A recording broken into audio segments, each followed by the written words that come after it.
नमस्कार दोस्तों, मैं वर्षा बंसोड़े लांजेवार आपका स्वागत करती हूँ पढ़ाकू फैक्ट्री में। हम कृष्ण खटवानी की रचना स्मृति एक प्रेम की पढ़ रहे हैं। आज हम पढ़ेंगे 13वां भाग।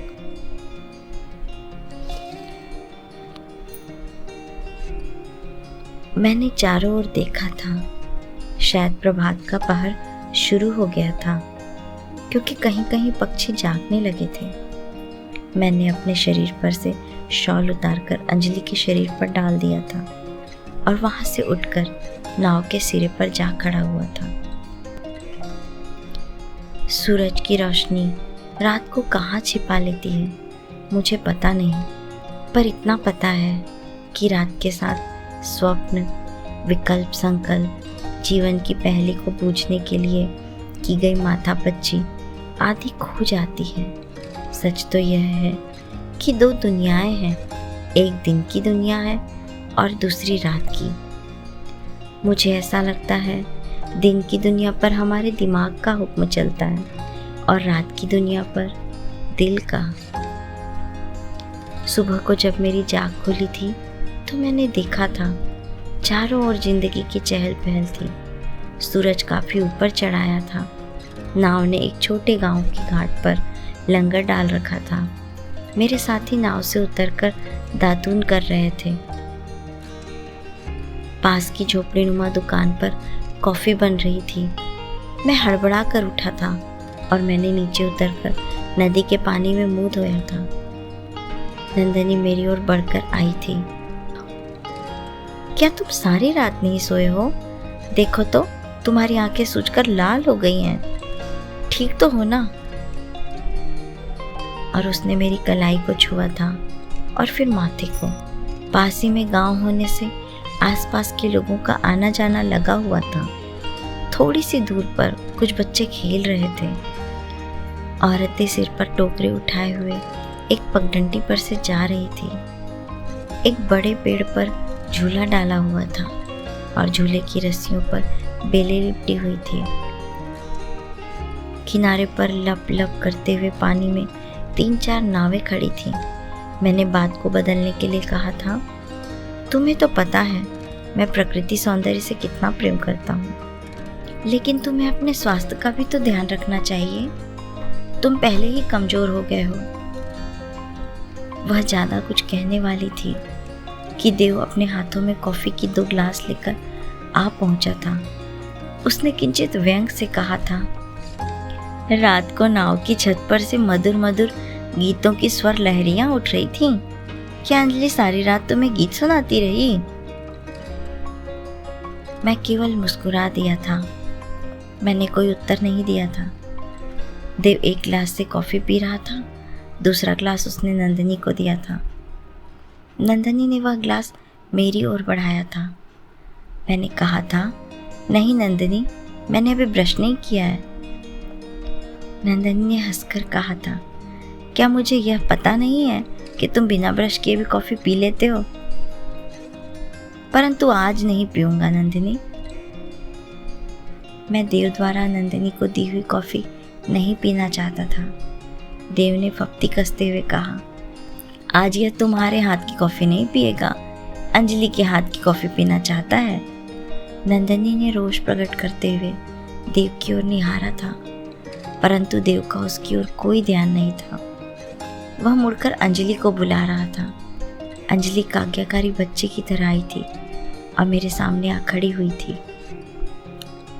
रात को मैंने उसे चांदनी में देखा था, तब वह पत्थर की मूर्ति सी लग रही थी और अब वह बिल्कुल एक बच्चे की तरह लग रही थी। उसने साड़ी के पल्लू को आगे कमर के पास बांध रखा था। उसके पांव नंगे और बाल उलझे हुए थे। वह संकोच के साथ मेरे सामने आ खड़ी हुई थी। मैंने पूछा था, अंजू, तुमने कॉफी पी है? अंजलि ने सिर हिलाकर नहीं कहा था। यह गिलास तुम पी लो। लेकिन वह गिलास हाथ में लिए हुए सामने खड़ी थी। मैंने अंजलि से गिलास वापस ले लिया था। गिलास लेते हुए मैंने देखा था अंजलि की कलाई में कल जो एक कंगन था, आज वह नहीं था। अंजलि, तुम्हारी कलाई में वो कल वाला कंगन नहीं है? अंजलि चौंक पड़ी थी। आश्चर्य से उसने पहले अपनी कलाई की ओर निहारा था, फिर मेरी ओर, लेकिन वह उत्तर न दे सकी। उत्तर नंदिनी ने ही दिया था। सुबह को वह नाव पर से किनारे पर कूदते हुए गिर पड़ी थी। मैंने चौंक कर पूछा था, तुम्हें चोट तो नहीं लगी अंजू? नहीं सतेंदा। उसके स्वर में माधुर्य था और उसकी आंखों में कृतज्ञता भाव। वह अपनी कॉफी लाने के लिए लौट गई थी। नंदिनी ने देव की ओर मुड़कर कहा था, मेरा शॉल नाव में ही पड़ा है, क्या तुम ले आओगे? उसे शॉल सचमुच चाहिए था या नहीं, यह कहना मुश्किल है, परंतु देव के जाने के बाद वह मेरे साथ नदी तट पर चहलकदमी करने लगी थी। अंजलि बहुत अच्छी लड़की है, वह तुम्हें चाहने लगी है। मैं स्तंभित रह गया था। मैंने नंदिनी की ओर देखा था। उसका चेहरा थका थका सा था। उसकी आंखें नींद से भरी हुई थी। शायद उसने भी सारी रात नींद नहीं की थी। सच तो यह है कि जब से देव मद्रास आया है, वे दोनों बहुत कम समय के लिए सो पाते थे। रात भर जागकर बातें करते रहते थे। तुम यह सब क्यों कह रही हो नंदिनी? सतेन, मैं तुम्हारी दुश्मन नहीं हूं। वह नदी के उस पार निहारने लगी थी। मैं उसके मुख के भाव देख न सका था। देव शॉल लिए लौटा था। नंदिनी ने शॉल ओढ़ा और हम लौट आए थे। अब नाविकों ने नाव को रस्सी से बांध लिया था। पूछने पर पता चला था कि अब वे रस्सी से नाव को खींचेंगे। सभी नाव में चढ़ने लगे थे। मैं किनारे पर खड़ा था। नंदिनी ने देखकर कहा था, तुम वहां क्यों खड़े हो? मैं नाव खींचने में नाविकों की सहायता करूंगा। उसने आश्चर्य से मुझे देखा था।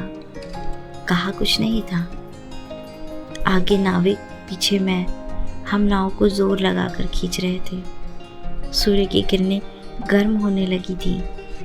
गांव पीछे रह गया था और पास ही किनारे पर पौधों में जंगली फूल लगे हुए दिखते थे। मेरा पसीना छूट रहा था, लेकिन मैं बड़ा ही खुश था। ऐसा लग रहा था मैं निर्मल होता जा रहा हूँ। पसीने मेरे सारे मैल को धो रहे हैं। कुछ बस्तियाँ सपनों की तरह होती हैं, अस्पष्ट, सुंदर, वाचार, गायक, समूचे अस्तित्व को हिला देने वाली। महाबलीपुरम ऐसी ही एक बस्ती है और मैंने खंडरों से तो सदा ही प्रेम किया है। उसमें कई कहानी सोई हुई रहती हैं। भटकते भटकते अचानक ही कोई कहानी स्वयं बोलने लगती है। कहीं उसका केवल प्रारंभ होता है तो कहीं अंत। खंडरों में संपूर्ण कहानियां नहीं होती। कभी कोई गीत गूंज उठता है और एक ही पंक्ति के बाद खत्म हो जाता है। महाबलीपुरम जैसे स्थान पर जहाँ केवल खंडर नहीं है, कला के कई और प्रकार भी सुरक्षित हैं, वहाँ केवल आत्माएं नहीं होती हैं। ऐसा लगता है वहाँ लोग शताब्दियों से जागृत बैठे हैं। वे पार्श्व में आकर खड़े होते हैं। किंचित स्पर्श से, दृष्टि से, मुस्कान से, अश्रु आर्द्र मुख से अपनी अपनी कहानियां कहते हैं। श्रोता स्वयं को भुलाकर स्वयं इतिहास का एक अध्याय बन जाता है। हमने महाबलीपुरम में एक मंदिर की धर्मशाला में डेरा डाला था। जलपान करने के बाद मैंने अपने को ऐसा थका हुआ महसूस किया था कि मुझे लेटते ही नींद आ गई। जब मैं नींद से जागा था तो देखा था अंजलि दूर लपेटे हुए एक बिस्तर पर टेक लगाए कोई पुस्तक पढ़ रही थी। वहाँ कोई और न था। मुझे जगा हुआ देखकर उसने पुस्तक रख दी और मेरे पास आ बैठी थी। और सब कहाँ गए? घूमने गए हैं। तुम नहीं गई हो? मैं थकी हुई थी, मेरा जाने को जी नहीं किया। उसकी आवाज में कुछ संकोच था। फिर उसने कहा था, तुम्हें सुबह को शायद ज्यादा बुखार था, तुम्हारा शरीर तप रहा था। अब तुम कैसा महसूस कर रहे हो? नहीं, अब तो शरीर तपा हुआ नहीं है। सुबह को शायद थकावट से ऐसा लग रहा होगा। तुमने भला आज सुबह को नाव क्यों खींचा था? मैं सिर्फ मुस्कुराया था। अंजलि फर्स्ट एड बॉक्स की एक टिकिया ले आई थी। मैंने वह टिकिया पानी के साथ ली थी, फिर चारों ओर निहार कर कहा था, मैं शायद 2-3 घंटे सोया हूं। अंजलि ने हाँ में सिर हिलाया था, फिर कहा था, तुम्हें भूख लगी होगी। तुमने खाना खाया? नहीं। वे सब कब आएंगे? वे कुछ कहकर नहीं गए, खाना खाकर गए हैं। शायद शाम को लौटेंगे। हम खाना खाकर सैर को निकले थे। सबसे पहले हम मंदिर गए थे। अंजलि ने साड़ी का पल्लू सिर पर धारण किया था। उसने नारियल फोड़ा था, फूल चढ़ाए थे। पुरोहित ने हम दोनों को तिलक लगाया था। हम जब बाहर निकल रहे थे तो मैंने अंजलि की ओर देखा था। पल्लू तब भी उसके सिर पर था। बड़ा लाल तिलक लगा था। सूर्य के प्रकाश में उत्साह और हर्ष से आप्लावित मुख अत्यंत मनोरम लग रहा था। उसके हाथ में कैमरा था। उसे चित्र लेने आते थे या नहीं, पर उसने कैमरे में रोल भरकर उठा रखा था। कच्चे रास्ते में दोनों ओर थोड़ी थोड़ी दूरी पर पेड़ थे। कहीं कहीं कच्चे मकान थे। रास्ते पर बहुत कम लोग थे। चूंकि रास्ता कच्चा था, किसी जानवर के वहां से गुजरने से मिट्टी उड़ती थी। अंजलि चित्र लेने के लिए बार बार रुक जाती थी। पहले मैं तुम्हारा ले लूं, फिर तुम मेरा लेना। इधर उधर सुंदर चट्टानें थीं। हम उनके ऊपर चढ़ चढ़ जाते थे। एक बार एक चट्टान पर अंजलि का पांव फिसल गया था और उसने सहारा लेने के लिए मेरे सारे शरीर को पकड़ लिया था। काफी देर तक वह मेरे आलिंगन में पड़ी रही थी। उसने खुद को छुड़ाने की कोशिश नहीं की थी। तब मैंने उसे अपने से अलग किया था तो वह बच्चों की तरह खिलखिलाकर हंसी थी। सचमुच वह एक बच्ची की तरह लग रही थी। उसकी चाल, कूदफान, मुस्कुराहट, हंसी, आंखों में शरारत, सभी अदाएं बचकानी थी। तराशे हुए पत्थर के पास पहुंचकर वह रुक रुक जाती थी। सतेंदा, मैंने सुना है तुम बहुत पुस्तक पढ़ते हो। इन मूर्तियों के देवताओं की कथाएं तो तुम जानते होगे। मैं उन सभी देवताओं और दैत्यों को नहीं जानता था। वे सैकड़ों सालों से वहां विराजमान थे। हाँ, कुछ को मैं अवश्य जानता पहचानता था। उनकी कथाएं कहते कहते मैं उनकी भी कथाएं कहने लगा जिन्हें मैं नहीं जानता था, पर उससे क्या फर्क पड़ता था। ऐसे अवसरों पर कथाएं अपने आप बन जाती हैं। अंजलि को उनके बारे में सुनने का चाव था। उसका उन कथाओं से सच्ची या झूठी होने से कोई मतलब नहीं था। उस दिन वह बहुत खुश थी।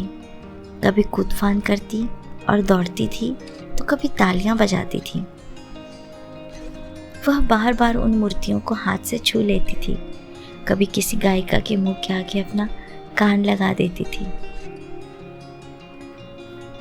ऐसा लगता है सतेंदा जैसे ये सब जीवित हैं। उनके हृदय की धड़कन तक सुनाई दे रही है।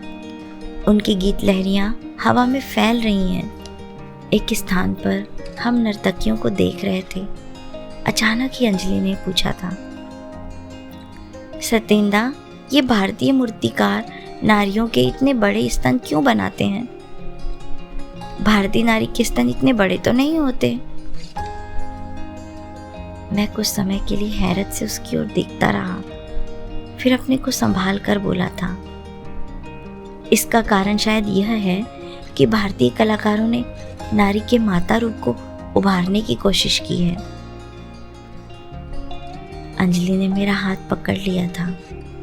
वह मुझे खींचकर उस मूर्ति के पास ले गई थी जहां एक बंदरिया अपने बच्चे को स्तनपान करा रही थी और दूसरी बंदरिया उसके बालों में से जूं निकाल रही थी।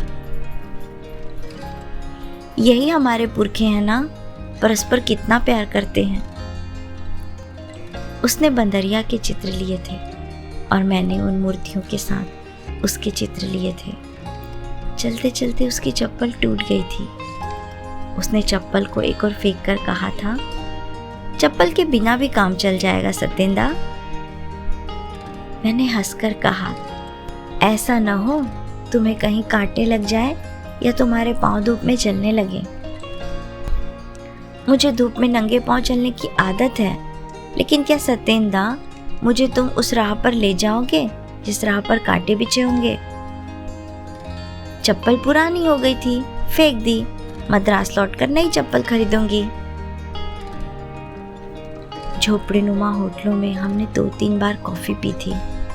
उन छोटे से गांव में मूर्तियों को देखते हुए, उनसे प्रेम बांटते हुए और छोटी छोटी राहों पर चलते हुए समय न जाने कैसे बीत गया था। संध्या को हम समुद्र तट के रेत पर जा बैठे थे। रेत अभी थोड़ा गर्म था, परंतु उसका स्पर्श आनंद देता था। अंजलि लेट गई थी और कुछ देर बाद मैं भी लेट गया था। नीचे नरम गरमाई से भरा रेत और ऊपर समुद्र की ठंडी ठंडी हवा गुदगुदा रही थी। हमारे बाल हवा में लहरा रहे थे और हवा हमारे वस्त्रों में घुसकर हहरा रही थी। अंजलि ने आंखें बंद कर ली थी। मैंने भी अपनी आंखें मीच ली थी। सत्येन अंजलि में अपनी छोटी बहन देखता है, किंतु अंजलि का हृदय मानो कुछ सपने बुनने लगा है। आगे क्या होता है जानने के लिए बने रहें मेरे साथ। वीडियो को लाइक करें, शेयर करें, चैनल को सब्सक्राइब करें। मिलते हैं अगले वीडियो में। धन्यवाद। जय भारत।